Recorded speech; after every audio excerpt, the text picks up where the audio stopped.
বেরিয়ে এলেন এবং বারবার করে চোখে চোখ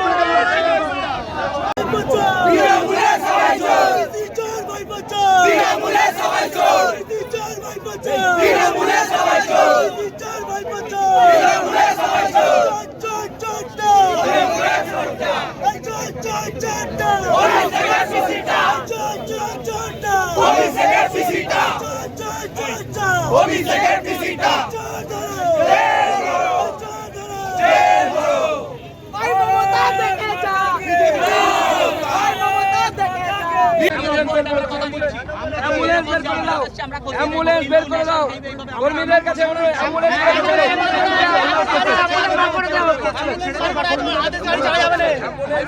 হ্যালো হ্যালো আরে হ্যাঁ রে বাবা গাড়িতে হ্যাঁ হ্যাঁ সব ঠিক আছে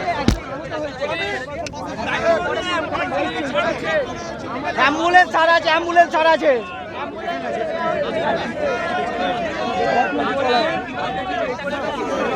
করো তুমি এটা করো দাদা কি বলবেন চলে যাচ্ছেন তো আজকে মানে কি পরিস্থিতি হলো কেন হলো আর কি বলবেন? দেখুন আজকে আমরা সংকল্প যাত্রা প্রায় 1000 খানেক বাইক নিয়ে আমাদের কর্মীরা এই জেলা তারা সংকল্প যাত্রায় বেরিয়েছিল।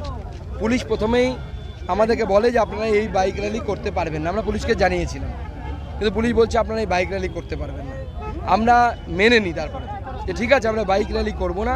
আমরা দাবি জানাই যে আমাদেরকে 1 কিলোমিটার হেঁটে র্যালি করতে দিতে হবে। পুলিশ প্রথমে না বলে, পরে আমাদের প্রেশারের কাছে তারা নতজানু হয় এবং মেনে নেয় যে তারা 1 কিলোমিটার আমাদেরকে যেতে দেবে।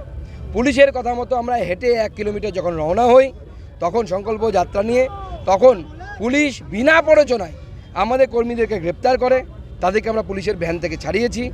আমি ব্যক্তিগতভাবে পুলিশের সাথে ধস্তাধস্তি করে তাদেরকে ছাড়িয়েছি, কারণ এই দাদাগিরি আমরা মানব না। তারপরে বিনা প্ররোচনায় আমাদের কর্মীর মাথায় লাঠিচার্জ করে, একজনকে ঘুষি মারে মুখে। আমরা তো অবাক হয়ে যাচ্ছি যে এখন পুলিশে কি পুলিশ চাকরি করছে নাকি তৃণমূল কংগ্রেসের হারমাতদেরকে পুলিশের ড্রেস পরিয়ে আনা হচ্ছে? তদন্ত হওয়া উচিত। আমরা পুলিশের এই অগণতান্ত্রিক এবং অমানবিক পদক্ষেপের প্রতিবাদে আমরা এই ন্যাশনাল হাইওয়ে অবরোধ করতে বাধ্য হই। আমরা চাই না ন্যাশনাল হাইওয়ে অবরোধ হোক, 1 মিনিটের জন্য ন্যাশনাল হাইওয়ে অবরুদ্ধ হওয়া উচিত নয়, দেশের ক্ষতি। কিন্তু আমরা বাধ্য হই পুলিশের এই আচরণে। পুলিশের কাছে আমরা দাবি জানাই যে তদন্ত করতে হবে এবং তদন্ত করে যে ব্যক্তি তার বিরুদ্ধে ব্যবস্থা নিতে হবে।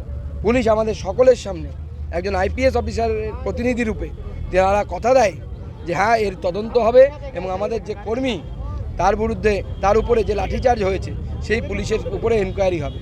পুলিশ কথা দিয়েছে, আমরা পুলিশের সেই কথাতে বিশ্বাস রেখে আপাতত আমরা অবরোধ তুলছি। আগামী দিনে যদি কোনো পদক্ষেপ পুলিশ না নেয় আমরা আবার এই থানা ঘেরাও বা এসপি অফিস ঘেরাওয়ের ব্যবস্থা করব। এখনো পর্যন্ত আমরা 2 জন পেয়েছি, তার মধ্যে একজন হসপিটালাইজড আর একজন আহত আছে। আরও আমরা দেখে বুঝতে পারবো এখনো পর্যন্ত 2টো বাইকের চাবি পুলিশ নিয়ে রেখেছে।